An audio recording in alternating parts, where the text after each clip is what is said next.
ഈ മഖാം ഉറൂസിനോടനുബന്ധിച്ച് നടക്കുന്ന ഈ പരിപാടിയിൽ നേരത്തെ ബഹുമാനപ്പെട്ട ശൈഖുന അലിക്കുഞ്ഞ് ഉസ്താദ് അടക്കം വലിയ വലിയ മഹാന്മാർ സംസാരിക്കുകയും ദുആ ചെയ്യുകയും ചെയ്തിട്ടുണ്ട്.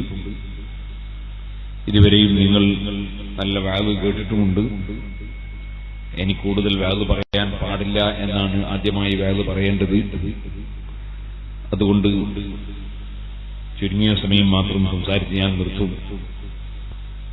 ഞാൻ ഇന്ന് എന്റെ മകന്റെ ഒരു ചെറിയൊരു ഓപ്പറേഷൻ ഉണ്ടായിരുന്നു. എന്റെ 4ാമത്തെ മകൻ. അല്ലാഹു പൂർണ്ണമായി എല്ലാ രോഗങ്ങളും എല്ലാവർക്കും അവനും സുഖപ്പെടുത്തട്ടെ. അതുകൊണ്ട് മഗ്‌രിബിന് എത്തേണ്ട സ്ഥലത്ത് എത്തുമ്പോൾ 10 മണിയായി. ആശുപത്രിയിൽ നിന്ന് ഓപ്പറേഷൻ കഴിയാതെ വരാൻ പറ്റിയില്ല. അതുകൊണ്ട് ഇവിടെ എത്താനും അല്പം വൈകി. പിന്നെ നിങ്ങളോടൊന്നും ക്ഷമിക്കാൻ പറയേണ്ടതില്ല, കാരണം ക്ഷമിച്ചു കഴിഞ്ഞിട്ടുണ്ട്. പിന്നെ ഇതുവരെ വെറുതെ ഇരുന്നിട്ടില്ല. മിസ്ബാഹിയുടെ നല്ല വാവ് കേട്ടിട്ടുണ്ട്. അതുകൊണ്ട് കൂടുതൽ സമയം സംസാരിക്കുന്നില്ല. ഇനി ഇതേ പോക്ക് കോഴിക്കോട് പോയി ആശുപത്രിയിൽ പോയിട്ട് അവിടുന്ന് എറണാകുളം പോയിട്ട് ആലപ്പുഴ പോകണം. നാളെ 4 മണിക്ക് നൂറുകണക്കിന് ഡോക്ടർമാരും എഞ്ചിനീയർമാരൊക്കെ പങ്കെടുക്കുന്ന ഒരു ക്ലാസ് ഉണ്ട് ആലപ്പുഴയിൽ. അത് കഴിഞ്ഞിട്ട് പിന്നെ ഒരു വാഗും ഉണ്ട്. സുഹൃത്തുക്കളെ, അല്ലാഹു സുബ്ഹാനഹു വ തആല ഏറ്റവും ബഹുമാനിച്ച വസ്തുവാണ് ഇൽമ്. അതുകൊണ്ട് ഇപ്പോൾ ഞാൻ ഒരു കാര്യം എല്ലാവരോടും പറയും. ഇൽമിന്റെ ബഹുമാനം അറിയാത്ത ആരും ഇവിടെ ഇല്ല എന്ന് ഉറപ്പാണ്.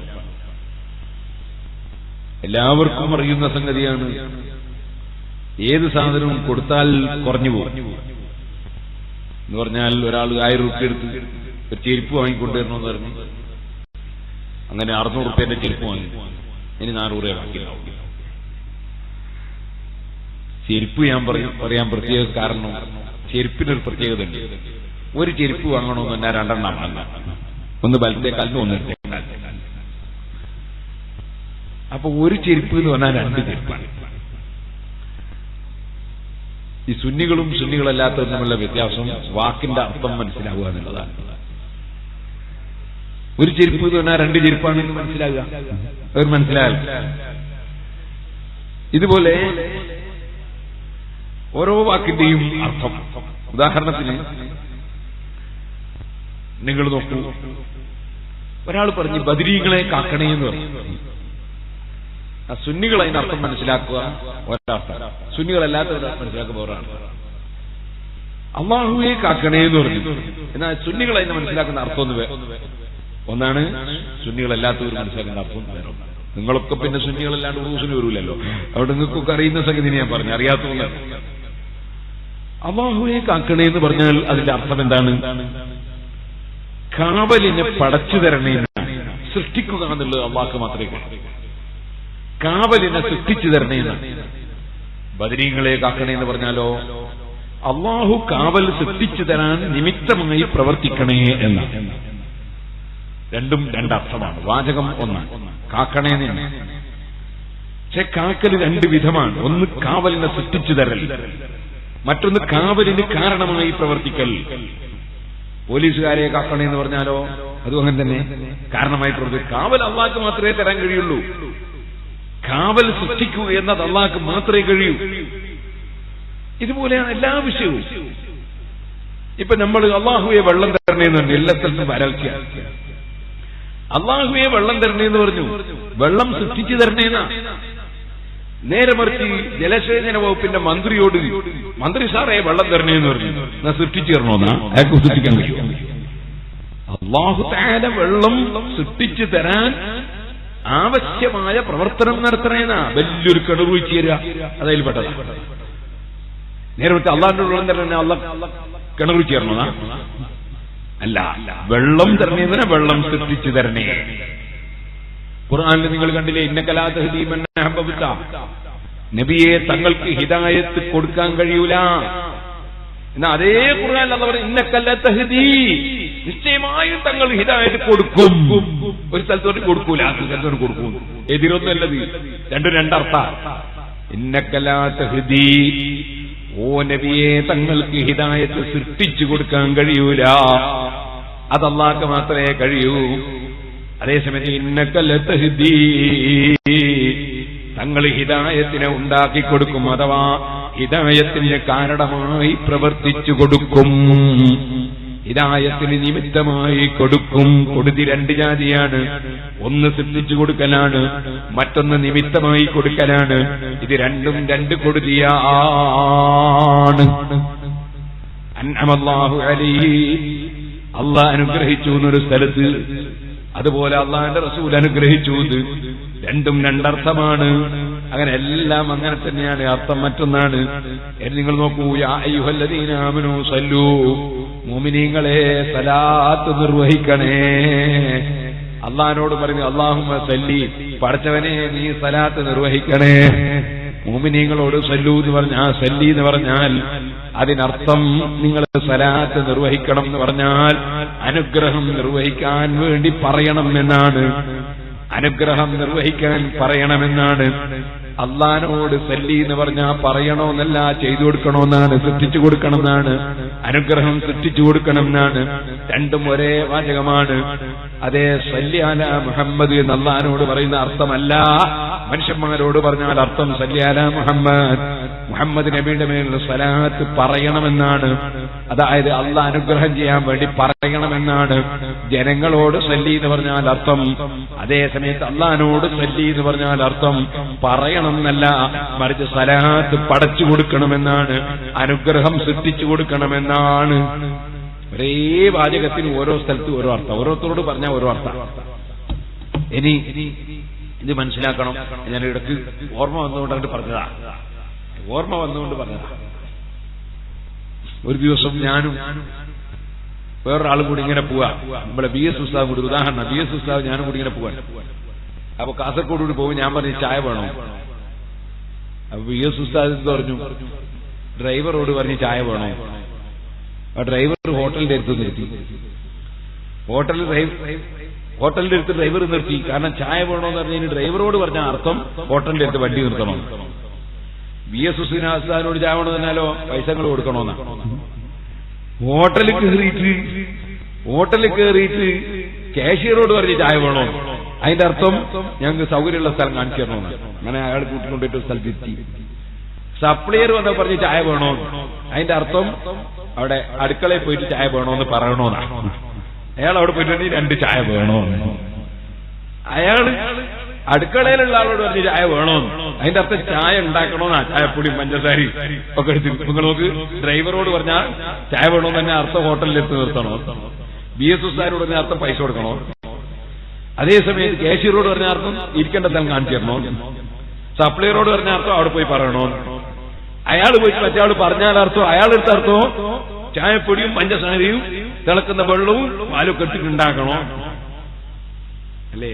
അള്ളാഹിനോട് ചായ വേണോന്ന് പറഞ്ഞാലോ ഇതൊന്നുമല്ല. ചായ നമുക്ക് കുടിക്കാൻ വേണ്ടി അള്ളാഹ് പടച്ചു തരണം, കുടിക്കാനുള്ള കഴിവും പഠിച്ചു തരണം, അതിനുള്ള എല്ലാം അള്ളാഹ് പഠിച്ചു തരണോ. അപ്പൊ ഒരേ വാചകം തന്നെ പലരോടും പറയുമ്പോൾ പല അർത്ഥം. ഇത് മനസ്സിലാകുന്നവർക്കാണ് സുന്നികൾ എന്ന് പറയുന്നത്. നേരെ മറ്റേ മനസ്സിലാകാത്തവനാണ് സുന്നില്ലാത്തത്. ഞാനൊരു ചെറിയൊരു സാമ്പിൾ പറയാം. ഉദാഹരണത്തിന് ഇങ്ങനെ കാറിൽ പോകുമ്പോ എന്റെ കൂടെ ഒരു മൊയിലാറുണ്ട്, നെയ്മിന്ന് എന്റെ മൊയിലാറിന്റെ കൂടെ നെയ്മി. അയാളോട് അതിന്റെ പെട്ടിന്റെ ഉള്ളിലുണ്ട് ഒരു അൽമന. അപ്പോ നിങ്ങൾ ഏതായാലും ഉറപ്പഞ്ഞു കുത്തുന്നില്ല, അതുകൊണ്ട് ഒരു വിഷയം തരാന്ന് വെച്ചിട്ടാണ്. ഇനി ഒന്നും കൂടി പറയാം. ഒരാൾ കാറിൽ ഇങ്ങനെ പോകുമ്പോൾ ഡ്രൈവറോട് പറഞ്ഞു, എടാ നിർത്തട കാറ്, ഞാൻ പള്ളിയിൽ കയറി മൂത്രമൊഴിക്കട്ടെ. സുന്നികളാണെ പറയൂ അയാൾ ഈ ആചാര്യ പള്ളിയിൽ കയറി മൂത്രമൊന്നും ഒഴിക്കൂല. അയാളെ പറഞ്ഞതിന്റെ അർത്ഥം പള്ളിന്റെ തൊട്ടടുത്തുള്ള മൂത്രപ്പുര കയറി മൂത്രമൊഴിക്കട്ടെ എന്നാ. അത് ചുരുക്കി പറഞ്ഞാ പള്ളി കയറി മൂത്രമൊഴിക്കട്ടെ. അതേസമയത്ത് സുന്നികൾ കാഫറാന്ന് പറഞ്ഞു വിചാരിക്കുന്നു, പറയും അയാൾ കാഫറാണ്, പള്ളി കയറി മൂത്രമൊഴിക്കട്ടെ എന്ന് പറഞ്ഞില്ലേ. പക്ഷെ അയാൾ പള്ളി കയറി മൂത്രയുടെ ചുരുക്കി പറഞ്ഞതാ. അതിന്റെ അർത്ഥം പള്ളി കയറി മൂത്രയ്ക്കട്ടെന്നല്ല, പള്ളിയുടെ തൊട്ടടുത്തുള്ള മൂത്രപ്പുര കയറി മൂത്രയ്ക്കട്ടെ. ഏതുപോലെ സഅദ് റളിയല്ലാഹു അൻഹു നബി സല്ലല്ലാഹു അലൈഹി വസല്ലം തങ്ങളുടെ സമീപത്ത് വന്നു. സഅദ് റളിയല്ലാഹു അൻഹു റസൂൽ സല്ലല്ലാഹു അലൈഹി വസല്ലം സമീപത്ത് വന്നിട്ട് പറഞ്ഞു, ഇന്ന ഉമ്മി മാതത്ത്, നബി എന്റെ ഉമ്മ മരണപ്പെട്ടുവരിക്കുന്നു, എന്റെ ഉമ്മ മരണപ്പെട്ടുവരിക്കുന്നു. ഫയ്യു സദഖത്തി അഫ്ളൽ യാ റസൂലല്ലാഹ്, ഉമ്മാന്റെ പേരിൽ കൊടുക്കാൻ ഏറ്റവും നല്ല സദഖ ഏതാ നബിയേ? സുഹൃത്തുക്കൾ മനസ്സിലാക്കണം, നമ്മളിപ്പോ മരണപ്പെട്ടു പോയ മഹാന്മാരെ പേരിൽ ഇവിടെ ധർമ്മം ചെയ്യാണ്. ഇപ്പൊ മരിച്ചുപോയവരുടെ പേരിൽ കൊടുത്താൽ പറ്റുമോ, കൊടുത്താൽ പറ്റൂലേ? അങ്ങനെ ഒരു തർക്കം തന്നെ റസൂൽ സല്ലല്ലാഹു അലൈഹി വസല്ലം കാലത്തില്ല. സഅദ് റളിയല്ലാഹു അൻഹു അങ്ങനെ സംശയം തന്നെ ഇല്ല.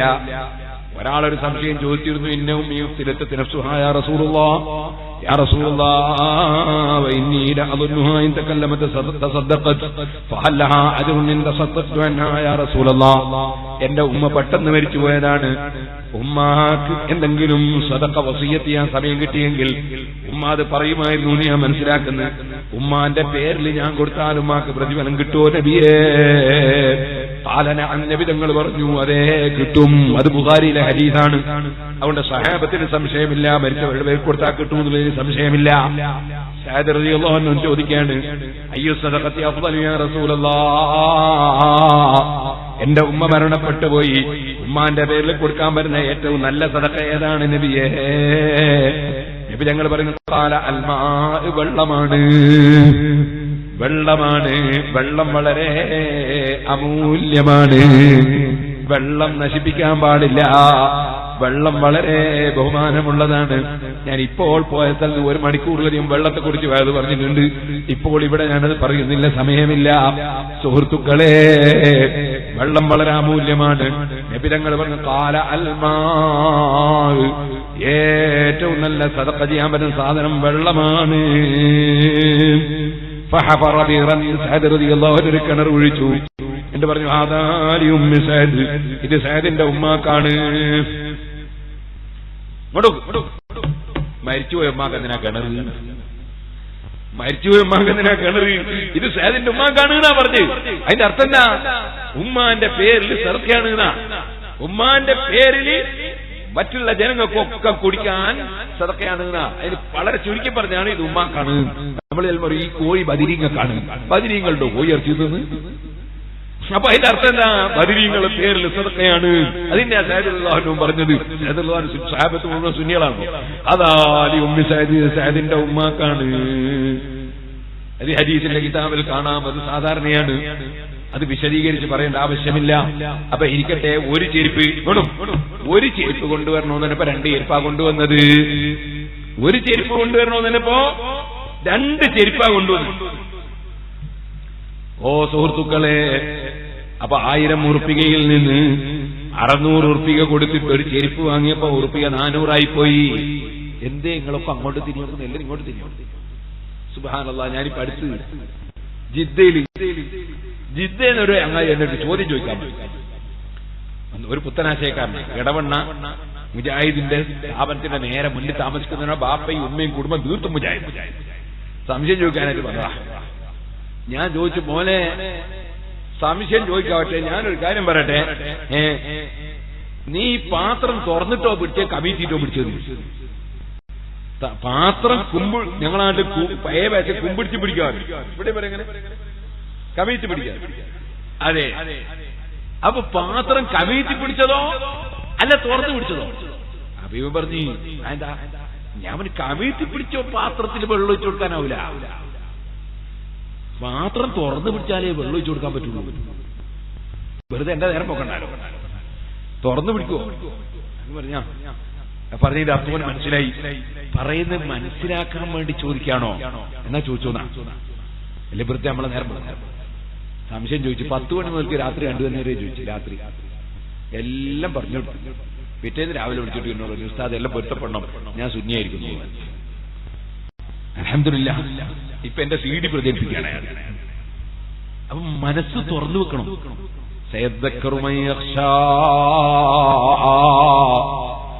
അല്ലാഹുവിനെ പേടിച്ചുകൊണ്ട് ഭക്തിയോടെ നിൽക്കുന്ന ജനങ്ങൾക്ക് ഉത്ബോധനം ഫലം ചെയ്യും. ويتجنبها الأشقى الذي يصل النار الكبرى. നേരെ മറിച്ച് പരാജയപ്പെട്ടു പോകുന്ന ചിലരുണ്ട്. അവർ വലിയ തീയിൽ കടക്കുന്നവരാണ്, നരകത്തിൽ കടക്കുന്നവരാണ്. അവർക്ക് ഉത്ബോധനം ഫലം ചെയ്യൂല, അവർ ഉത്ബോധനം ഗ്രഹിക്കൂല, അവർ ചിന്തിക്കൂല. പടച്ചറബേ, കൂട്ടത്തിൽ ഞങ്ങൾ ആരെയും നീ പെടുത്തരുത് അല്ലാഹ്. സുഹൃത്തുക്കളെ, അപ്പൊ ശരിക്കും ശ്രദ്ധിക്കണം ഞാൻ പറയുന്നത്. 1000 ഉറുപ്പികയിൽ നിന്ന് ഒരു ചെരുപ്പ് വാങ്ങാൻ 600 കൊടുത്താൽ പിന്നെ 400 ബാക്കിയുള്ളൂ. ഇൽമ് അങ്ങനെയല്ല. നിസ്കാരത്തിന്റെ ഫർള് 14 പഠിച്ച ഒരു മുസ്ലിയാര് 14 ഫർളും വേറൊരുത്തന് പഠിപ്പിച്ചു കൊടുത്താൽ അയാളെ ഇൽമിന് ഒരു കുറവും വരൂല. അതുപോലെ പഠിച്ച ഒരു കാര്യം മറ്റൊരാൾക്ക് പറഞ്ഞു കൊടുത്താൽ എടുത്താൽ തീരാത്ത സാധനമാണ് ഇൽമ്. കൊടുത്തുകൊണ്ടിരിക്കുമ്പോൾ വർദ്ധിക്കുന്ന വസ്തുവാണ് ഇൽമ്. കൊടുത്തുകൊണ്ടിരിക്കുമ്പോൾ കൂടിക്കൊണ്ടിരിക്കും. അതാണ് ഇതിനിപ്പോ പറഞ്ഞത്. ഇപ്പൊ നല്ല ഒരു സമയം, നല്ല മഴ പെയ്തിട്ട് ഭൂമിയിലൊക്കെ നല്ല മണ്ണൊക്കെ നനഞ്ഞ് വളമൊക്കെ ശരിക്ക് ചേർന്ന ഒരു സമയം. ആ സമയത്തല്ലേ തൈ കുഴിച്ചിടേണ്ടത്? അപ്പോഴല്ലേ തെങ്ങിന്റെ തൈ കുഴിച്ചിടേണ്ടത്? പഴയ കാലത്ത് ഒരു തിരുവാതിര ഞാറ്റുവെക്കാണ് കുഴിച്ചിടേണ്ടത് എന്ന് പറയും. എന്ന് പറഞ്ഞതിന്റെ അർത്ഥം നല്ല മഴയുള്ള സമയത്ത് അല്ലേ? ഇതുപോലെ ഞാൻ എന്റെ രക്ഷിതാക്കളോട് പറയുന്നു, നിങ്ങളെ കുട്ടികളൊക്കെ നാളെ SSLC പരീക്ഷയുടെ റിസൾട്ടും കാത്തിരിക്കുകയാണ്. SSLC പരീക്ഷ കഴിഞ്ഞാൽ നിങ്ങളെ മക്കളെ നിങ്ങൾ ഇൽമു പഠിപ്പിക്കണേ. അതെ, ഈ സമയത്താണിത് പറയേണ്ടത്. നിങ്ങളെ മക്കളെ നിങ്ങൾ ഇൽമു പഠിപ്പിക്കണം. നല്ല സൗകര്യങ്ങളുണ്ട്. പഴയ കാലം പോലെയല്ല. പണ്ട് കാലത്ത് രണ്ടും കൂടി ഒന്നായി പഠിക്കാൻ സൗകര്യമില്ല. ഞാൻ സ്കൂളിൽ പഠിക്കുമ്പോൾ ഖുർആൻ അതോടുകൂടി മനഃപ്പാഠമാക്കാൻ കേരളത്തിൽ സൗകര്യമില്ല. ഇന്ന് അൽഹംദുലില്ലാഹ് നമ്മുടെ സ്ഥാപനങ്ങളിൽ 6ാം ക്ലാസ് 7ാം ക്ലാസ് എത്തുമ്പോൾ അതേ നമ്മുടെ സ്ഥാപനങ്ങളിൽ ഖുർആൻ മനഃപ്പാഠമാക്കാനും സ്കൂളിൽ പഠിക്കാനും സംവിധാനമുണ്ട്. ഇക്കൊല്ലം എത്രയോ കുട്ടികളെ ഖുർആൻ മനഃപ്പാഠമാക്കുന്ന മക്കളെ ഞാൻ SSLC പരീക്ഷ എഴുതിച്ചിട്ടുണ്ട്. 6ാം ക്ലാസ് 7ാം ക്ലാസ്സിൽ കുട്ടികളെ ചേർത്തിട്ടുകതാ SSLC പഠിക്കുമ്പോഴേക്ക് ഖുർആൻ അവർക്ക് മനഃപ്പാഠമാക്കാൻ സൗകര്യം ചെയ്തിട്ടുണ്ട്. ഇതുപോലെ നമ്മുടെ മുഹിമ്മാത്തിലും നമ്മുടെ ജാമിയ ശൈലിയിലും നമ്മുടെ മർക്കസിലും നമ്മുടെ സ്ഥാപനങ്ങളിലൊക്കെയുണ്ട്. അതുകൊണ്ട് മക്കളെ, 2 ഇൽമും ഒന്നായി പഠിക്കാനുള്ള സംവിധാനം ഇന്ന് ലോകത്തുണ്ട്. നമ്മുടെ മക്കൾക്ക് നമ്മൾ ഖുർആൻ പഠിപ്പിക്കണം. ഞാൻ ഒന്നുകൂടി പറയുന്നു, SSLC കഴിഞ്ഞ കുട്ടികൾക്ക് ഒരു ഭാഗത്ത് ഡിഗ്രി എടുക്കുമ്പോ PG എടുക്കുമ്പോ ശരിക്കും മതപരമായി മുഖ്തസറും മുതവ്വലും ബിരുദമെടുക്കാനുള്ള സൗകര്യമുണ്ട്. ഈ കാസർഗോഡ് ജില്ലയിൽ തന്നെ ഞാൻ പറയട്ടെ, മഞ്ഞനാടി ഉസ്താദിന്റെ മകൻ സിറാജുൽ ഹുദ ദേവാ കോളേജിൽ പഠിക്കുന്നുണ്ട്. ഡിഗ്രി എടുത്തിട്ടുണ്ട്. ഇപ്പോൾ ബുഖാരിയും മറ്റും ഓതാൻ നോക്കുകയാണ്. ഡിഗ്രി എടുത്തിട്ട് ബുഖാരി ഓതുകയാണ്. ഒരേ സമയത്ത് രണ്ടും പഠിക്കുകയാണ്. അതുപോലെ ഡിഗ്രി കഴിഞ്ഞ് PG എടുത്ത കുട്ടികൾ അവരിപ്പോൾ മർക്കസിൽ ഞാൻ തന്നെ ബിരുദത്തിന് വേണ്ടി അയച്ചിട്ടുണ്ട്. അവർ PG എടുത്തവരാണ്, ഇംഗ്ലീഷിൽ MA എടുത്തവരാണ്. ഞാനിത് പറഞ്ഞു വരുന്നത്, നമ്മുടെ മക്കൾക്ക് രണ്ടും പഠിപ്പിക്കാനുള്ള സംവിധാനം ഇന്ന് നമ്മുടെ ദീനീ സ്ഥാപനങ്ങളിലുണ്ട്. അതുകൊണ്ട് SSLC കഴിഞ്ഞ മക്കളെ നിങ്ങൾ ദീനിയായ ഇൽമും കൂടി പഠിപ്പിക്കാൻ വേണ്ടി നിങ്ങൾ ശ്രമിച്ചാൽ റബ്ബനാ ആതിനാ ഫിദ്ദുനിയാ ഹസനതൻ വഫിൽ ആഖിറതി ഹസനതൻ വഖിനാ അദാബന്നാർ, ഞങ്ങൾക്ക് ദുനിയാവിലും ഖൈർ തരണം ആഖിറത്തിലും ഖൈർ തരണം എന്ന് നിങ്ങൾ പ്രാർത്ഥിക്കുന്ന പ്രാർത്ഥനയ്ക്ക് അല്ലാഹു നിങ്ങൾക്ക് ഉത്തരം ചെയ്യാൻ നിങ്ങൾ തന്നെ നിമിത്തമായി പ്രവർത്തിക്കലാണ്. ഇൽമു എന്ന് പറയുന്നത് ഒരു വല്ലാത്ത സംഗതിയാണ്. അത് ഞാൻ പറയേണ്ടതുണ്ടോ? ഏത് ബുദ്ധിയുള്ളവനും അറിഞ്ഞുകൂടെ? നാദാപുരത്ത് പള്ളിയുടെ മുൻഭാഗത്തിന്റെ ബാപ്പ കിടക്കുന്നുണ്ട്. അതേ നാദാപുരം പള്ളിയുടെ മുൻഭാഗത്തെ ഖബർസ്ഥാനിൽ എന്റെ ഉമ്മയും കിടക്കുന്നുണ്ട്. പക്ഷെ ഈ പാതിരാ സമയത്ത് ഞാൻ ഈ സിറിയയിൽ ഇവിടെ കിടക്കുന്ന മഹാന്മാരെ സമീപത്ത് വന്ന് നിങ്ങളോടൊരു ഇൽമു പറഞ്ഞാൽ നാദാപുരത്തിന്റെ വാപ്പയും ഉമ്മയും കിടക്കുന്നുവെങ്കിൽ ഖബറിൽ അവർക്ക് അതിന്റെ ഫലം കിട്ടുന്നുണ്ട്. ഞാനൊരു ഇൽമു പറഞ്ഞിട്ട് അതനുസരിച്ചൊരു മനുഷ്യൻ പ്രവർത്തിച്ചാൽ അതിന്റെ ഫലവും എന്റെ ഉമ്മ ബാപ്പമാർക്കുണ്ട്, എന്റെ ഉസ്താദുമാർക്കുണ്ട്, ഇൽമു പഠിക്കുമ്പോൾ എന്നെ സഹായിച്ചവർക്കുണ്ട്. കാരണം നിമിത്തമായവർക്കൊക്കെയും പ്രതിഫലം റബ്ബ് പല നിലക്കും കൊടുക്കുന്നുണ്ട്, സംശയമില്ല.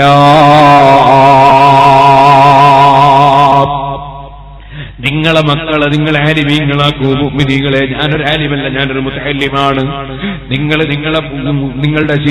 മക്കളെ നിങ്ങൾ മുതഅല്ലിമീങ്ങളാക്കൂ. എന്നിട്ട് അവരൊരു ആലിമാകട്ടെ. അതൊരു വലിയ ഭാഗ്യമാണ് കേട്ടോ, ചെറിയ ഭാഗ്യമല്ല. പടച്ച റബ്ബേ, ഞങ്ങളെ മരിച്ചുപോയ ഉമ്മ ബാപ്പമാരെ ഖബർ നീ സന്തോഷത്തിലാക്കണേ അല്ലാഹ്. എന്റെ ബാപ്പ ഒരു പണ്ഡിതനല്ല, എന്റെ ഉമ്മ ഒരു പണ്ഡിതയല്ല, അവര് സാധാരണക്കാരാണ്.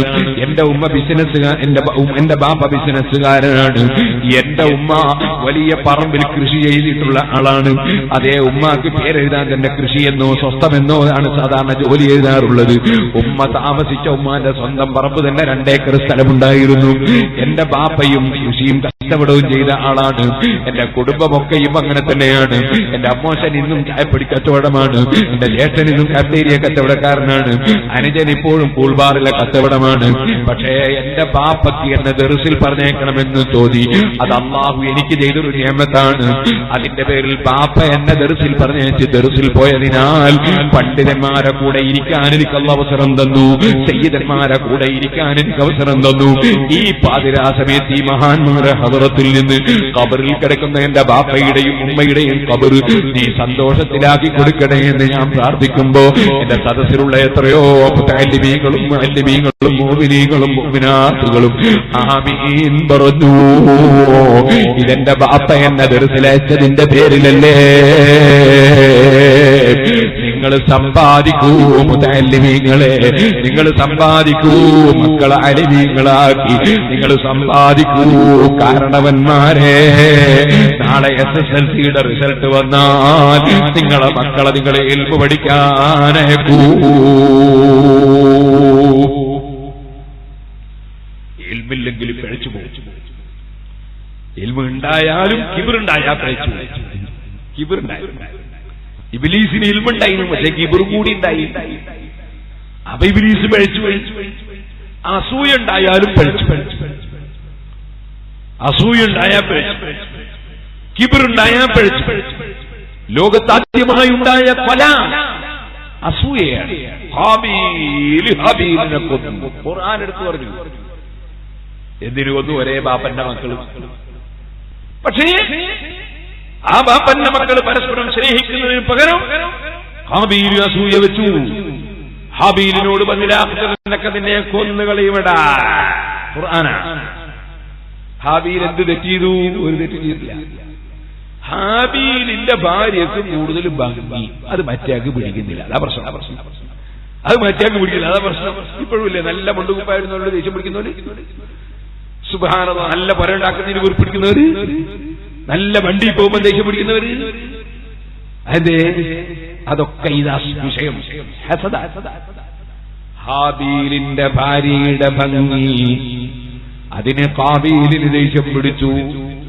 ഖാബീലും ഹാബീലും ഖുർബാന് നടത്തി. ഹാബീലിന്റെ ഖുർബാൻ അല്ലാഹ് സ്വീകരിച്ചില്ല. വലം യതഖബ്ബൽ മിനൽ ആഖർ. അല്ലാഹ് പറയാണ് അവന്റെ സ്വീകരിച്ചില്ല. അപ്പൊ ഖാബീലിന് ദേഷ്യം പിടിച്ചു. എന്റെ സ്വീകരിക്കാതെ എന്റെ മാത്രം അല്ലാഹ് സ്വീകരിക്കാൻ? പടച്ചവനെ, അസൂയ കൂടിയിരിക്കുകയാണ്. അപ്പൊ ഹാബീലിന്റെ മറുപടി, ഇന്നമാ യതഖബ്ബലുല്ലാഹു മിനൽ മുത്തഖീൻ. മനസ്സ് നല്ല തഖ്വയുള്ള ആളുകളിൽ നിന്നേ അല്ലാഹ് കബൂൽ ചെയ്യൂ. ഞാനിവിടെ കുറെ പ്രസംഗിച്ചിട്ട് കാര്യമില്ല. അത് അല്ലാഹ് കബൂൽ ചെയ്യണമെങ്കിൽ എന്റെ മനസ്സ് നന്നാകണം. അസൂയയും അതുപോലെ കിബറുമുണ്ടെങ്കിൽ, വിദ്വേഷമുണ്ടെങ്കിൽ എന്റെ മനസ്സ് ചീത്തയാണെങ്കിൽ എന്റെ റബ്ബ് സ്വീകരിക്കൂല. പടച്ച റബ്ബേ, ഞങ്ങളെല്ലാവരും മനസ്സ് നീ നന്നാക്കി തരണേ അല്ലാഹ്.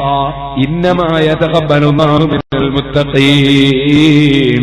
ഭക്തിയില്ലാത്തവരിൽ നിന്ന് അല്ലാഹ് സ്വീകരിക്കൂല. അപ്പോഴാണ് ഹാബീൽ പറയുന്നില്ല, അബ്ദുലനക്ക നിന്നെ ഞാൻ കൊന്നുകളയും. പടച്ചോ നിന്റെ പക്ഷത്തല്ലേ, നിന്നെ ഞാൻ കൊന്നുകളയും. അങ്ങനെയാണ് അസൂയക്കാര സ്വഭാവം. പടച്ചവൻ നിയമത്തിമ ദേഷ്യം കൂടുതലാണ്. അങ്ങനെയാണ് കൊന്നുകളയുമെന്ന് ഭീഷണിപ്പെടുത്തിയത്. ഭീഷണിപ്പെടുത്തുക എന്നത് തെമ്മാടികളെ സ്വഭാവമാണ്, റൗഡികളെ സ്വഭാവമാണ്. ആ റൗഡി സ്വഭാവം ഹാബീൽ കാണിക്കുകയാണ്. നിന്നെ ഞാൻ കൊന്നുകളയുമെടാ. ഹാബീലിന്റെ മറുപടിയോ, ഹാബീൽ പകരം കൊല്ലൂന്നല്ല പറയുന്നത്. ലഹിം ബസത്ത ഇലയ്യ ലിതഖ്തുലനി മാ അന ബിബാസിതി യദിയ ഇലൈക്. നീ എന്നെ കൊല്ലാൻ കൈ നീട്ടിയാലും ഞാൻ നിന്നെ കൊല്ലാൻ അങ്ങോട്ട് കൈ നീട്ടൂല. ഇന്നി ഉരീദു അൻ തബൂഅ ബിഇസ്മി വഇസ്മിക. എന്റെ തെറ്റും നിന്റെ തെറ്റും പേറി നീ അങ്ങ് പോയിക്കോ. എന്നെ കൊന്ന തെറ്റും കൂടി നിനക്കുണ്ടാകുമെന്നല്ലാതെ എനിക്കല്ല നിശ്ചയിച്ച സമയത്ത് ഞാനങ്ങ് മരിക്കും. അത് നിന്റെ കൈ കൊണ്ടാണെങ്കിൽ ഷഹീദിന്റെ കൂലി കിട്ടും എന്നല്ലാതെ എനിക്കിവിടെ ഒന്നും വരാനില്ല. ആയുസ് ഒരാളതും ചുരുങ്ങിപ്പോകൂല, ഒരാളതും നീളുകയുമില്ല. അതുകൊണ്ട് അള്ളാന്റെ മേലെ തവക്കുലാക്കി എനിക്ക് ഭയപ്പെടേണ്ടതില്ല. അതേ സമയത്ത് നീ നിന്റെ തെറ്റും എന്റെ തെറ്റ്, എന്നെ കൊന്ന തെറ്റും കൊണ്ട് നീ അള്ളാനെ സമീപിക്കേണ്ടി വരുമെന്നല്ലാതെ നീ ഇങ്ങോട്ട് ഭീഷണിപ്പെടുത്തിയതുപോലെ നീ കൈനീട്ടിയാ ഞാൻ കൈനീട്ടൂല. ഓ സുഹൃത്തുക്കളെ, ഹാബീലിന്റെ മറുപടിയാണ് പരിശുദ്ധ ഖുർആൻ പഠിപ്പിക്കുകയാണ്. ഈ ഹാബീൽ പരാജയപ്പെട്ടുപോയി. കാരണം അവൻ ഏറ്റവും വലിയ അസൂയക്കാരനാണ്. അപ്പൊ അസൂയ ഉണ്ടെങ്കിൽ ആദൻ നബിയുടെ മോനായിട്ടും കാര്യമില്ല. അസൂയ ഉണ്ടെങ്കിൽ മനുഷ്യൻ ചീത്തയായി പോയി. ഇതുപോലെ അഹങ്കാരമുണ്ടെങ്കിൽ എത്ര വലിയ വിവരമുണ്ടായിട്ടും കാര്യമില്ല, ചീത്തയായി പോയി. വിനയത്തോടെ മനുഷ്യൻ ജീവിക്കണം, താഴ്മയോടെ മനുഷ്യൻ ജീവിക്കണം, ആരോടും അസൂയയില്ലാതെ ജീവിക്കണം, അഹങ്കാരമില്ലാതെ ജീവിക്കണം. അവൻ അല്ലാഹുവിന്റെ അടിമയാണെന്ന ബോധത്തോടെ ഉടമസ്ഥനായ റബ്ബിന് മാത്രമേ അധികാരമുള്ളൂ. അവൻ കൊടുക്കുന്നതേ കിട്ടുകയുള്ളൂ, അവൻ നൽകുന്നതേ ലഭിക്കുകയുള്ളൂ, അവൻ തീരുമാനിച്ചതേ നടക്കുകയുള്ളൂ. ഈ സമയത്ത് ഇവിടെ പ്രസംഗിക്കാൻ അള്ളാന്റെ തീരുമാനമാണ്, അത് അള്ളാഹു തആല നടപ്പാക്കുകയാണ്. അതേ സമയത്ത് അതേ അള്ളാഹു തീരുമാനിക്കാത്തതൊന്നും ഇവിടെ നടക്കൂല. ഇതുറപ്പിച്ച് റബ്ബിലേക്ക് ഖൽബ് തിരിച്ച് ജീവിക്കാൻ കഴിയണം. വലിയൊരു ആന, വലിയൊരു ആന, അതിന് രണ്ട് വലിയ കൊമ്പും. കൊണ്ടെന്താ, നഴ്സറി പഠിക്കുന്ന കുട്ടികൾ പോയിട്ട് കൊമ്പ് ഇങ്ങനെ തടയി കൊടുത്തു, ഒരു നീന്തർപ്പഴം എടുത്തിട്ട് ആനന്റെ വായിൽ ഇങ്ങനെ വെച്ചു കൊടുത്തു. ഈ കുട്ടി തന്നെ അങ്ങനെ പോകും, അങ്ങനത്തെ വായ അതിലിങ്ങനെ നീന്തർപ്പഴം വെച്ചു കൊടുത്തു. ഒരു പ്രശ്നം, ഈ ആനനെ ഒരു ദിനേശ് കൂടി പോലത്തെ ഒരാൾ ഭീഷണിപ്പെടുത്തി, എടാ ഒരു ചവിട്ട് കയറൂ. പാപ്പാനെ ഇവിടെ എന്താ പറയാന്നറിയില്ല, പാപ്പാനെ എന്താണ് മൊയ്ത്തീനാറ്റാണ് കർണാടക, ഇവിടെ എന്താ പറയാ പാപ്പാന്, പാപ്പാൻ. അപ്പോ ഈ പാപ്പാന് ദിനേശ് കൂടി പോലത്തെ ഈ പാപ്പാന് വലിയ ആനനെ ഭീഷണിപ്പെടുത്തി, ഒരു ചവിട്ട് തരുമെന്ന് പറയുമ്പോ ആന പേടിച്ചു. ഇവൻ ചവിട്ടിയിട്ട് ആനക്കെന്ത് വരാനാണ്? പക്ഷേ ആന പേടിച്ചു. എന്തേ കാരണം? അല്ലാഹു തആല ആനയെ അധീനപ്പെടുത്തി തന്നു. അപ്പോൾ ആന അധീനപ്പെട്ടു. എന്നാൽ ഏത് പാർട്ടിക്കാരനാകട്ടെ, മുഖ്യമന്ത്രിയാകട്ടെ, പ്രതിപക്ഷ നേതാവാകട്ടെ, വേണ്ട DGPയോ ആഭ്യന്തരമന്ത്രിയോ ആകട്ടെ, ചോദിക്കട്ടെ, ഒരു പുഴുത്തേളിന്റെ ബാല് പിടിക്കാൻ ധൈര്യമുണ്ടോ? ഒരു തേളിന്റെ ബാലുമ്മൽ കൈവെക്കാൻ ധൈര്യമുണ്ടോ? കരികണ്ണീന്റെ തലയിൽ കൈവെക്കാൻ ധൈര്യമുണ്ടോ? പാമ്പിന്റെ കുട്ടിന്റെ തലേമ കൈവെക്കാൻ ധൈര്യമുണ്ടോ? ആനന്റെ കൊമ്പ് തടകുന്നവനല്ലേ നീ. പക്ഷേ ഈ പുഴുത്തേളിനെ അള്ളാഹ് നിനക്ക് അധീനപ്പെടുത്തി തന്നിട്ടില്ല, അതുകൊണ്ട് അതിനെ പിടിക്കാൻ ധൈര്യമില്ല. അള്ളാഹു തീരുമാനിച്ചത് അവൻ നടപ്പാക്കും, അവൻ തീരുമാനിച്ചത് കൊടുക്കും, അവന്റെ അധികാരം അവൻ ഇവിടെ നടപ്പാക്കും. ആ റബ്ബിനല്ലാതെ അധികാരമില്ല. ആ റബ്ബിലേക്ക് ഖൽബ് തിരിഞ്ഞ് ജീവിക്കണം. അതിനാണ് ഇൽമു കേട്ടോ. فعلم آدم الأسماء كلها. ആദം നബി അലൈഹിസ്സലാമിന് സർവവസ്തുക്കളുടെയും പേര്, അതിന്റെ ഉപകാരം സർവ ഭാഷയിലും അല്ലാഹ് പഠിപ്പിച്ചു കൊടുത്തു. അതെന്തിന് പഠിപ്പിച്ചു കൊടുത്തു? ആ വസ്തുക്കളെ ചിന്തിച്ചുകൊണ്ട് അല്ലാഹുവിനെ കുറിച്ചുള്ള അറിവ് വർദ്ധിക്കണം. സൃഷ്ടികളിലൂടെ സൃഷ്ടാവിനെ അറിയണം. അതാണ് ശരിയായ ഇൽമ്. ആ ഇൽമ് പഠിപ്പിക്കുന്നത് നമ്മുടെ ദർസുകളിലാണ്, നമ്മുടെ മദ്രസകളിലാണ്, നമ്മുടെ ശരീഅത്ത് കോളേജ്, ദേവാ കോളേജുകളിലാണ് പടച്ചവനെ കുറിച്ചുള്ള അറിവ് നൽകുന്നത്. ആ അറിവിന്റെ ബഹുമാനം, അതുപോലെ അവന്റെ ഹബീബായ മുഹമ്മദുർ റസൂലുള്ളാഹി സല്ലല്ലാഹു അലൈഹി വസല്ലമ തങ്ങളെ കുറിച്ചുള്ള അറിവ്, അവന്റെ മലക്കുകളെ കുറിച്ചുള്ള അറിവ്, സ്വർഗം നരകം തുടങ്ങിയ വിഷയങ്ങളെ കുറിച്ചുള്ള അറിവ്, ആ റബ്ബിനെങ്ങനെ ഇബാദത്തെടുക്കണം, എങ്ങനെ നിസ്കരിക്കണം, എങ്ങനെ നോമ്പെടുക്കണം, എങ്ങനെ വുളുവെടുക്കണം, എങ്ങനെ അവന്റെ ഖുർആൻ ഓതണം, എങ്ങനെ അവന്റെ റസൂലിന്റെ ഹദീസ് പഠിക്കണം, അങ്ങനെ തുടങ്ങിയ അറിവ്. ആ അറിവാണ് നമുക്ക് റബ്ബിലേക്ക് അടുക്കാനുള്ള അറിവ്. ആ അറിവാണ് സ്വർഗത്തിലെത്താനുള്ള അറിവ്.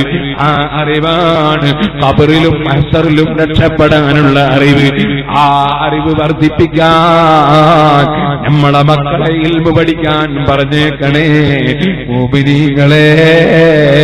ഇല്ലെങ്കിലോ ഈമാൻ നഷ്ടപ്പെടുത്താൻ, ഈമാൻ നശിപ്പിക്കാൻ ഇവിടെ പലരും രംഗത്തുണ്ട്. പടച്ച റബ്ബ് അവരെ ശർറിൽ നിന്ന് നമ്മളെ കാക്കട്ടെ. ഞാൻ എന്റെ പ്രസംഗം നീട്ടിക്കൊണ്ടു പോകുന്നില്ല. എനിക്ക് 1:30 മണിന്റെ ട്രെയിനിന് പോകണം. കുറഞ്ഞ സമയം ട്രെയിനിന് ഒരുപക്ഷെ ലൈറ്റ് ഉണ്ടെങ്കിൽ സുബ്ഹാനല്ലാഹ് അതിന് മുമ്പെങ്കിലും എത്തണം. അതുകൊണ്ട് ഒറ്റ കാര്യം കൂടി പറഞ്ഞ് ഞാൻ എന്റെ പ്രസംഗം നിർത്തുന്നു. എല്ലാവരോടും പറയാനുള്ളത് അല്ലാഹുവിനെ സ്നേഹിക്കണം, അല്ലാഹുവിൽ അർപ്പിക്കണം, അല്ലാഹുവിനെ അറിയണം, അല്ലാഹുവിലേക്ക് മനസ്സ് തിരിയണം. ആ റബ്ബിനെ സ്നേഹിച്ചു കഴിഞ്ഞാൽ സുബ്ഹിന്റെ സമയത്ത് കിടന്നുറങ്ങാൻ ധൈര്യം വരൂല. അവന്റെ ശരീരത്തോടവൻ സമരം ചെയ്യും. എന്തിനാണ് സമരം? സുബ്ഹിന്റെ സമയത്ത് ഉറങ്ങാതെ ശരീരത്തോട് സമരം ചെയ്യും. അങ്ങനെ അവൻ കൃത്യമായി സുബ്ഹിക്ക് എഴുന്നേൽക്കും. അവനതാ കള്ള് കുടിക്കാൻ കൂട്ടാളികളെ വിളിക്കുമ്പോ, മോനെ കള്ള് കുടിച്ചാൽ അബൂജഹലിന്റെ ചലം കുടിക്കേണ്ടി വരും നരകത്തിൽ. അത് ഹബീബായ നബി സല്ലല്ലാഹു അലൈഹി വസല്ലം പറഞ്ഞതാണ്. അതുകൊണ്ട് തന്നെ അവൻ ആ സമയത്ത് കള്ളിനെതിരെ കൂട്ടാളികളോട് സമരം ചെയ്യും, തിന്മക്കെതിരെ സമരം ചെയ്യും. അതുപോലെ വ്യഭിചാരത്തിനൊരു പെണ്ണ് ക്ഷണിച്ചാൽ അവനതാ ശരീരത്തോട് സമരം ചെയ്യും. കാരണം പടച്ച റബ്ബിന്റെ കോടതിയിൽ വശളായി പോകും. നരകത്തിൽ നിന്നതാ ശരീരത്തിൽ നിൽക്കുന്ന വല്ലാത്ത ചലം, അതിന്റെ ദുർഗന്ധം കൊണ്ട് നരകക്കാര് പോലും കാവല് ചോദിച്ചുപോയി. അത് വ്യഭിചാരികളായ സ്ത്രീ പുരുഷന്മാരുടെ ഗുഹ്യാവയവങ്ങൾ നൊലിക്കുന്ന ചലമാണ് കേട്ടോ. ഒരിക്കലും തന്നെ അവന്റെ ശരീരത്തിന്റെ തടീച്ചക്ക് വഴിപ്പെട്ട് വ്യഭിചാരത്തിലേക്ക് അവൻ നീങ്ങൂല. അന്യസ്ത്രീയുടെ ടെലിഫോൺ നമ്പർ വാങ്ങി വിളിച്ചവന് ശല്യം ചെയ്യൂല. ഒരന്യപുരുഷനും മിസ് കോള് അതാ പെണ്ണ് പിടിക്കൂല. അള്ളാഹുവിനെ ഭയപ്പെട്ട് അവനെ സ്നേഹിച്ച് സ്വന്തം ശരീരം തെറ്റിലേക്ക് പോകുന്നതിനെതിരെ ശരീരത്തോട് സമരം, ശൈത്താനിന് വഴിപ്പെടുന്നതിനെതിരെ ശൈത്താനോട് സമരം. ആ സമരമാണ് ശരിയായ മുസ്ലിമിന്റെ ജീവിതം. ഓ സുഹൃത്തുക്കളെ, ശരീരത്തോടുള്ള സമരം, ശൈത്താനിനോടുള്ള സമരം, രണ്ട് വിരോധികളെ നമുക്കുള്ളൂ. ഒന്ന് ശൈത്താനാണ്, അതേ മറ്റൊന്ന് നമ്മുടെ ശരീരമാണ്. എല്ലാവരും എഴുന്നേറ്റെന്ന് ചൊല്ലിക്കോ. മഹാനായ ഇമാം ബൂസരി തങ്ങളെ വാക്ക്,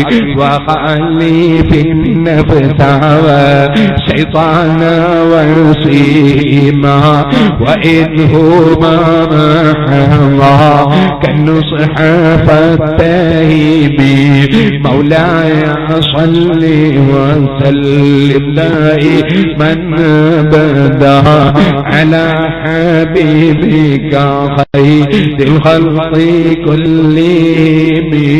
മോനെ, രണ്ട് വിരോധികളാണ് നമുക്ക്. വണ്ടി ശ്രദ്ധിക്കണം, എന്നോട്ടെ വരളൊന്നും അടുത്ത് വരാം. താർപ്പായ കിട്ടും, ഒന്നിവിടെ പിരിക്കണം. ഒരു താർപ്പായ കിട്ടുന്ന തിരിച്ചാ വലിയ ഉപകാരം. ഈ നൂല് വാരിയാ നാളെ ശ്വാസം മുട്ടും. ഇല്ലേ പിന്നെ നിവൃത്തിയില്ലാനുള്ള പോലെ. സഹോദരന്മാരെ, മഹാനായ ഇമാം ബൂസരി തങ്ങളെ നമ്മളെ പഠിപ്പിക്കുന്നത് നമ്മളെ വിരോധികൾ ആരാണ്? നമ്മളെ വിരോധികൾ രണ്ടെണ്ണമാണ്. ഒന്ന് സ്വന്തം ശരീരമാണ്, സുബഹിന്റെ സമയത്ത് എഴുന്നേൽക്കാൻ വിടാത്ത ശരീരം, കള്ളു കുടിക്കാൻ നമ്മളെ വിളിക്കുന്ന ശരീരം, അത് നമ്മളെ വിരോധിയാണ്. അതുപോലെ തന്നെ അതാ കിബിറും അസൂയയും നമ്മളെ ഖൽബിൽ കൊണ്ടുവരുന്ന ശൈത്താൻ, ആ ശൈത്താൻ നമ്മളെ വിരോധിയാണ്. അത് രണ്ടിനുമെതിരെ സമരം, അതാണ് ആ സമരമാണ് ഒരു മുസ്ലിമിന്റെ ജീവിതം. ശൈത്താനിനെതിരെ, അതുപോലെ സ്വന്തം ശരീരത്തിനെതിരെയുള്ള സമരം. ആ സമര രംഗത്താണ് മഹാന്മാരായ ഔലിയാക്കൾ വിജയം നേടിയത്.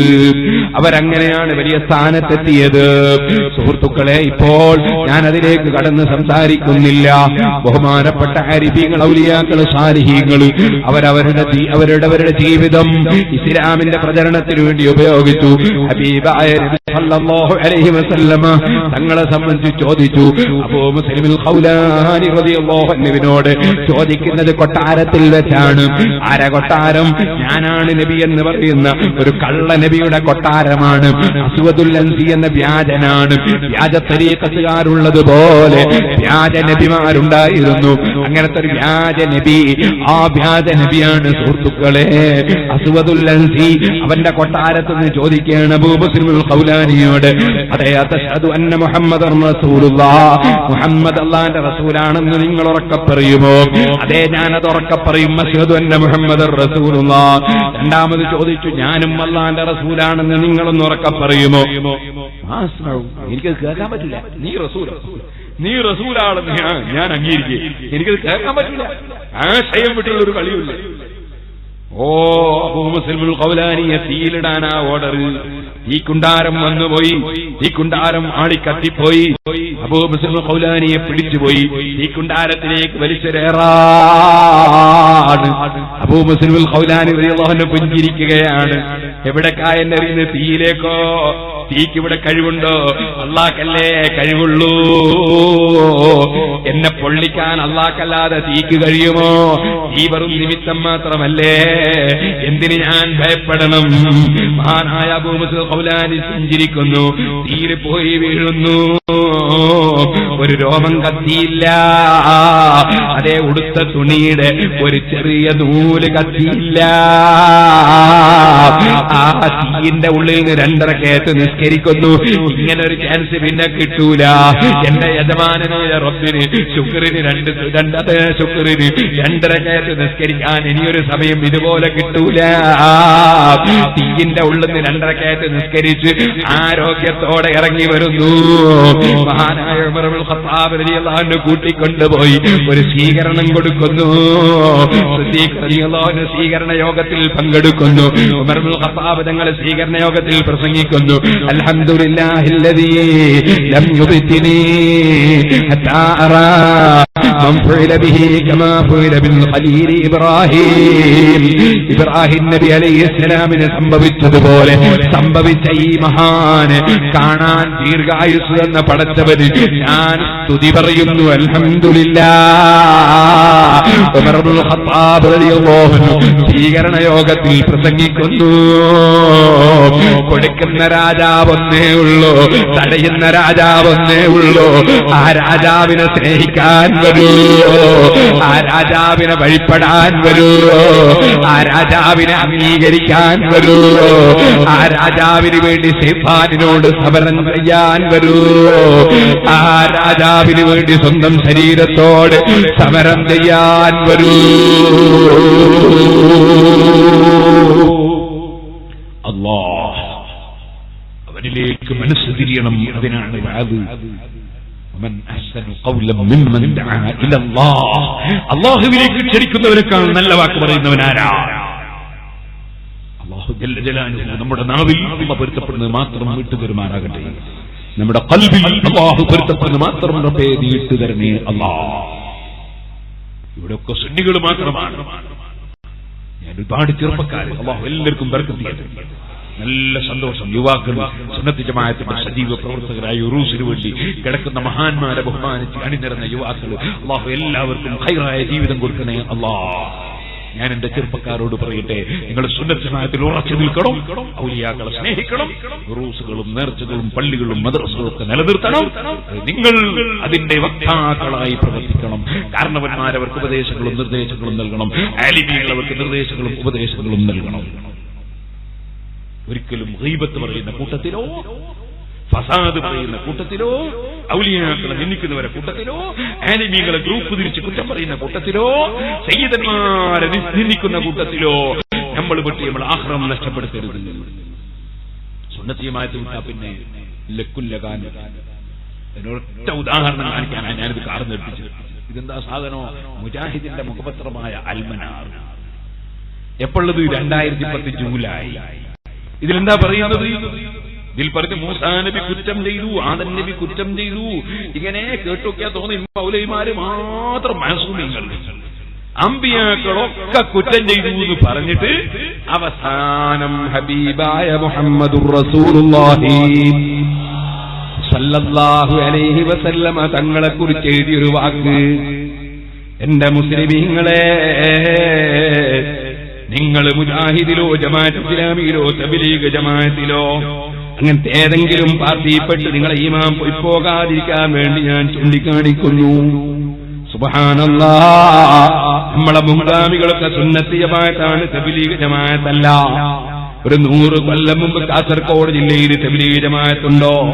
സുന്നത്ത് ജമാഅത്തല്ലേ ഉള്ളൂ. നമ്മളെ മുൻഗാമികളൊക്കെ സുന്നത്ത് ജമാഅത്തല്ലേ? ബാപ്പക്ക് തങ്ങൾ സുന്നത്ത് ജമാഅത്തല്ലേ? അണക്കാട് തങ്ങൾ സുന്നത്ത് ജമാഅത്തല്ലേ? ഉള്ളാൾ തങ്ങൾ സുന്നത്ത് ജമാഅത്തല്ലേ? കണ്യത്ത് ഉസ്താദും ഈക്ക ഉസ്താദും ഒക്കെ ഉസ്താദും സുന്നത്ത് ജമാഅത്തല്ലേ? ഉതുബി തങ്ങളും വടകര മുഹമ്മദ് അജിത് തങ്ങളും മടവൂര് ശൈഖും സുന്നത്ത് ജമാഅത്തല്ലേ? തബ്ലീഗ് ജമാഅത്ത് എവിടെ? നിങ്ങൾ നോക്ക്, തലശ്ശേരി സ്റ്റേഡിയം പള്ളിയിൽ ആയിരക്കണക്കിന് മുസ്ലിമീങ്ങളെ ജുമാബാത്തിലാക്കുന്ന തബ്ലീഗ് ജമാഅത്തുകാര് പച്ച മലയാളത്തിൽ ഖുതുബ ഓതിയിട്ട് ലോകത്തേതെങ്കിലും ഒരു മുസ്ലിം 1200 കൊല്ലത്തിലെടുത്ത് അറബിയല്ലാത്ത ഭാഷയിൽ ഖുതുബ ഓതിയിട്ടുണ്ടോ? അത് മുജാഹിദിന്റെ ആശയമല്ലേ? ഒരിക്കലും തബ്ലീഗ് ജമാഅത്താകണ്ട, ഒരിക്കലും മുജാഹിദാകണ്ട, ജമാഅത്ത് ഇസ്ലാമിയാകണ്ട. ഇത് നിങ്ങൾ കണ്ടോ? എന്താ റസൂലുള്ളാഹിനെ പറ്റി എഴുതുന്നത്? അറബിയിൽ തന്നെ ഖുതുബ ഓതണം എന്ന് എഴുതി വെച്ച നവവി ഇമാം റളിയല്ലാഹു അൻഹു പഴച്ചുപോയി എന്നല്ലേ തബ്ലീഗ് ജമാഅത്തുകാരന്റെ വാദം? ഗസാലി ഇമാം പഴച്ചു എന്നല്ലേ വാദം? അതല്ലേ മുജാഹിദും ജമാഅത്തും വാദം? എല്ലാ ഇമാമിങ്ങളും പഴച്ചു എന്നല്ലേ? ഇതുപോലെ തന്നെ 2 ബാങ്കാണ് മക്കയിലും മദീനയിലും ജുമാഅത്ത്. ആ 2 ബാങ്ക് ഇവിടെ നടപ്പാക്കിയത് ഉസ്മാൻ റളിയല്ലാഹു അൻഹുവാണ്, സഹാബത്താണ്. അത് ബുഖാരിയിലെ 916 നമ്പർ ഹദീസാണ്. സ്ഥിരപ്പെട്ടു എന്ന് പറഞ്ഞ സഹാബിയായ സാഹിബ് റളിയല്ലാഹു അൻഹുവാണ്. പക്ഷേ മുജാഹിദിന്റെ പള്ളിയിൽ ജുമാഅത്ത് ബാങ്ക് ഒന്നല്ലയോ? ജമാഅത്ത് ഇസ്ലാമിന്റെ പള്ളിയിൽ ഒന്നല്ലയോ?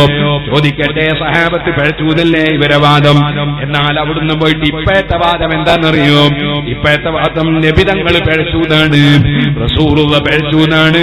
ഇതെഴുതിയത് ജൂതന്മാരല്ല, ക്രിസ്ത്യാനികളല്ല, RSSകാരനല്ല, യുക്തിവാദിയല്ല, കമ്മ്യൂണിസ്റ്റുകാരനല്ല. യുക്തിവാദിയായ കമ്മ്യൂണിസ്റ്റുകാരനോ അല്ലെങ്കിൽ നിരീശ്വരവാദിയായ ഒരു മുസ്ലിം സഹോദരനോ അല്ല. ഓ സുഹൃത്തേ, ഇതെഴുതിയതാരാണ്? നിങ്ങൾ ഓർമ്മിക്കണം, ഇതെഴുതിയത് മുജാഹിദാണ്. എന്താ എഴുതിയത്? ഞാനൊന്ന് വായിച്ചു കേൾപ്പിക്കട്ടെ. നബി സല്ലല്ലാഹു അലൈഹി വസല്ലമയുടെ ചില വീക്ഷണങ്ങളിലും നയങ്ങളിലും പിഴവുകൾ സംഭവിക്കുകയുണ്ടായിട്ടുണ്ട്. നബി സല്ലല്ലാഹു അലൈഹി വസല്ലമയുടെ ചില വീക്ഷണങ്ങളിലും നയങ്ങളിലും പിഴവുകൾ സംഭവിക്കുകയുണ്ടായിട്ടുണ്ട്. അത്തരം സംഭവങ്ങൾ ആവർത്തിക്കാതിരിക്കാൻ അല്ലാഹു നബിയെ ആക്ഷേപിക്കുകയുണ്ടായി. നബി സല്ലല്ലാഹു അലൈഹി വസല്ലമക്ക് പിഴച്ചു, എന്നിട്ട് അല്ലാഹു ആക്ഷേപിച്ചു എന്നാണ് മുജാഹിദ് ഇപ്പൊ പഠിപ്പിക്കുന്നത്. ഇന്നാ ലില്ലാഹ്, ഈ കക്ഷികൾ ഈമാൻ കിട്ടി മരിക്കുവോ? എന്റെ ചെറുപ്പക്കാരെ, ചെയ്യാമെന്നാൽ ഇവരെ ഓർമ്മിച്ചോ. എനിക്ക് അല്ലാഹ് എത്ര കാലമാണ് ആയുസ് തന്നതെന്ന് എനിക്കറിയില്ല. എന്നെ അല്ലാഹ് ഏൽപ്പിച്ച ഉത്തരവാദിത്വം നിർവഹിക്കുകയാണ്. ഈമാൻ കിട്ടി മരിക്കണോ? സുന്നിയായേ പറ്റൂ. അല്ലാഹു സത്യം ചെയ്ത് പറയുന്നത് ഖുർആനാണ്.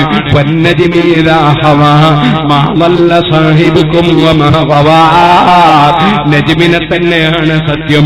അതിനൊരുപാട് തഫ്സീറുണ്ട്, ഇപ്പൊ കടക്കാൻ സമയമില്ല. അതിന്റെ ഒരു തഫ്സീർ ഇമാമിങ്ങൾ പറഞ്ഞു, ആകാശലോകം മുഴുക്കി പോയി, അതാ ഇസ്രാ മിഅ്റാജ് കഴിഞ്ഞ് തിരിച്ചു വന്ന നബിയെ കുറിച്ചാണ് നജ്മെന്ന് പറഞ്ഞത്. അങ്ങനെ ആകാശലോകത്ത് നക്ഷത്രം കണക്കേ ഇറങ്ങി വന്ന നബിയെ തന്നെയാണ് സത്യം. കയറിപ്പോയിട്ട് പിന്നെ ഇറങ്ങി വന്നില്ലേ, ആ നബിയെ തന്നെയാണ് സത്യം. അതേ സറൈത ബിൽ ഹറമിൻ ലൈലൻ ഇലാ ഹറമി കമാ സറൽ ബദ്റു ഫീ ദാജിൻ മിനൽ ളമി വബിത തർഖയില അന്നിൽ തമസിലതൻ മിൻ ഖഹമി ഖൗസൈൻ ലം തുദ്റക വലം തുറബി. അത് ഇമാം ബൂസരി വെറുതെ പറഞ്ഞതല്ല, ഖുർആൻ സാക്ഷിയാണ്. വലഖദ് റആഹു നസ്ലതൻ ഉഖ്റാ ഇൻദ സിദ്റത്തിൽ മുൻതഹ ഇൻദഹാ ജന്നത്തുൽ മഅവ ഇദ് യഗ്ശ സിദ്റത മാ യഗ്ശാ മാ സാഖൽ ബസറു വമാ തഗാ. അങ്ങനെ ആകാശ ലോകങ്ങളൊക്കെ പോയി ചുറ്റിക്കറങ്ങി തിരിച്ചു വന്ന നബിയെ തന്നെയാണ് സത്യം. വന്നജ്മി ഇദാ ഹവാ എന്നതിന്റെ ഒരു തഫ്സീറാണത്. മാ വല്ല സാഹിബുക്കും വമാ ഗവാ, നിങ്ങളെ സാഹിബ് മുഹമ്മദുർ റസൂലുള്ളാഹി ഒരിക്കലും പിഴച്ചിട്ടില്ല, പിഴവ് ചിന്തിച്ചിട്ടില്ല. അല്ലാഹ് പറയുന്നു പിഴച്ചിട്ടില്ല. മുജാഹിദ് പറയുന്നു പിഴവ് സംഭവിച്ചിട്ട് അല്ലാഹ് ആക്ഷേപിച്ചിട്ടുണ്ട്. ഓ മുസ്ലിമേ, സുന്നത്ത് ജമാഅത്ത് വിട്ടാൽ ഈമാൻ കിട്ടി മരിക്കൂല, റസൂലുള്ളാഹിന്റെ കൊടിക്കീഴിലെത്തൂല, അവിടുത്തെ കയ്യിൽ നിന്ന് വെള്ളം കിട്ടൂല, അവിടുത്തെ ശഫാഅത്ത് കിട്ടൂല. ويتجنبها الأشقى الذي يصلى النار الكبرى. തുറന്നു വെച്ചോ മനസ്സ്, സുന്നത്ത് ജമാഅത്തിന്റെ പണ്ഡിതന്മാരെ മുന്നിൽ പാത്രം തുറന്നു വെച്ചോ. കവിതി പിടിച്ചാൽ ويتجنبها الأشقى الذي يصلى النار الكبرى. വലിയ തീയിൽ കിടക്കുന്ന കക്ഷികൾക്ക് ഒരു വാക്കും ഫലം ചെയ്യൂല നബിയേ, ഉത്ബോധനം ഫലിക്കൂല നബിയേ. ആ തീ നരകാഗ്നിയാണ് കേട്ടോ. ഇവിടെയുള്ള തീന്റെ 70 ഇരട്ടി ചൂടുള്ള തീ. കൊല്ലുഹും പിന്നാർ, സുന്നത്ത് ജമാഅത്തല്ലാത്ത മുഴുവൻ നരകത്തിലാണെന്ന് ഹബീബായ നബി പറഞ്ഞില്ലേ. അതുകൊണ്ട് സുന്നത്ത് ജമാഅത്ത് മുറുകെ പിടിച്ച് 5 നേരം കൃത്യമായി നിസ്കരിച്ച് അല്ലാഹുവിനെ തഖ്വ ചെയ്ത് ജീവിച്ച് മരിക്കണേ മുഅ്മിനീങ്ങളെ. സുന്നികൾ തമ്മിൽ ഭിന്നിക്കരുത്, സുന്നി ആലിമീങ്ങളെ ചീത്ത പറയരുത്, സുന്നികളായ സയ്യിദന്മാരെ നിന്ദിക്കരുത്. നിങ്ങൾ ഐക്യത്തോടെ സുന്നത്ത് ജമാഅത്തിന് വേണ്ടി നിങ്ങൾ പ്രവർത്തിക്കണം. ഒരു മഹല്ലത്തിലും ഭിന്നിപ്പുണ്ടാക്കരുത്. ഭിന്നിക്കാൻ അല്ലാഹു നമ്മളോട് പറഞ്ഞിട്ടില്ല. ഒരാളെ ഗീബത്തും പറയാൻ അല്ലാഹു അനുവദിച്ചിട്ടില്ല. ഒരൊറ്റ ഗീബത്തിന് 30 വ്യഭിചാരത്തെക്കാൾ കടുപ്പമുള്ള തെറ്റാണെന്ന് ഹബീബായ നബി തങ്ങൾ പറയുന്നു. അതുകൊണ്ട് ഒരു സ്റ്റേജിലും ഒരു സദസ്സിലും ഗീബത്ത് പറയാൻ പാടില്ല. പറയുന്ന സദസ്സിൽ പങ്കെടുക്കലും പച്ച ഹറാം, പറയലും ഹറാം, കേൾക്കലും ഹറാം. അതുകൊണ്ട് ഒരു ഗീബത്തിലും മുസ്ലിമീങ്ങളെ നമ്മളെ നാവ് ചെലവഴിക്കാതെ കഴിയും പോലെ ദിക്ർ ചൊല്ലിക്കോ, സലാത്ത് ചൊല്ലിക്കോ, ഖുർആൻ ഓതിക്കോ, ഇൽമു പഠിച്ചോ. ഇന്നാണോ നാളെയാണോ എപ്പോഴാണ് എന്റെ മരണമെന്ന് എനിക്കറിയില്ല, നിങ്ങൾക്കും അറിയില്ല. യാത്രക്കൊരുങ്ങിക്കോ മുസ്ലിമേ. അത് അവസാനത്തെ യാത്രയാണ്, മടങ്ങി വരാത്ത യാത്രയാണ്, ചോദ്യം ചെയ്യപ്പെടുന്ന യാത്രയാണ്, യജമാനനുമായ റബ്ബിന്റെ മുമ്പിലെത്തുന്ന യാത്രയാണ്. അവൻ കൈക്കൂലി വാങ്ങുന്ന കോടതിയല്ല, വക്കീലിനെ വെച്ച് രക്ഷപ്പെടുന്ന കോടതിയല്ല, കളവ് പറഞ്ഞ് രക്ഷപ്പെടുന്ന കോടതിയല്ല. ആ റബ്ബിന്റെ കോടതിക്ക് വേണ്ടി ഒരുങ്ങി ജീവിച്ചു.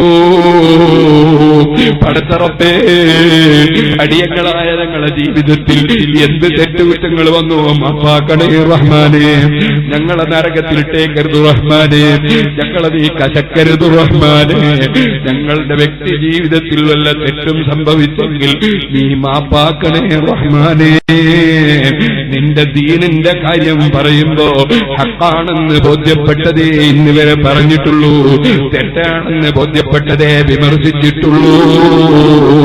അതേസമയം വ്യക്തി ജീവിതത്തിൽ ഞങ്ങൾ അമ്പിയാക്കളല്ല. പല തെറ്റുകുറ്റങ്ങളും ജീവിതത്തിൽ വന്നെങ്കിലും മാപ്പ് തരണേ അല്ലാഹ്. ഇവിടെ ഒരു ബക്കറ്റ് കൊണ്ട് വന്നിട്ട് നിങ്ങളോടൊക്കെ സംഭാവന വാങ്ങിച്ചു കൊടുക്കാനാണ്. എനിക്കാണെങ്കിൽ വണ്ടിക്ക് പോവുകയും വേണം. അതുകൊണ്ട് വളരെ പെട്ടെന്ന് സംഭാവന തന്ന് ഇങ്ങനെ വരിക, അങ്ങോട്ട് പോവാം.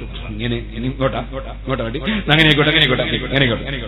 നിങ്ങൾ ഈ മറ്റേ തന്നെ ആയിക്കോട്ടെ, നിങ്ങൾ സംഘാടകരല്ലേ, ഇങ്ങനെ വന്നോട്ടെ, ഇങ്ങനെ വന്ന് അങ്ങോട്ട് പോവാം. വളരെ പെട്ടെന്ന് മക്കബറ ഇത് മക്കാമിന്റെ ഭാഗത്തേക്ക് അങ്ങോട്ട് ഇതിങ്ങനെ വരും. അല്ലാഹു ഞങ്ങൾ മജ്ലിസ് നീ ദുആക്കുള്ള മജ്ലിസ് ആക്കണം റഹ്മാനെ. അതിലെടുത്ത് ദുആ ചെയ്യണം, സമയം തീരെയില്ല. അല്ലാഹു തആല നമുക്ക് എല്ലാവർക്കും ഖൈർ ചെയ്യട്ടെ. അല്ലാഹു ബർക്കത്ത് ചെയ്യട്ടെ.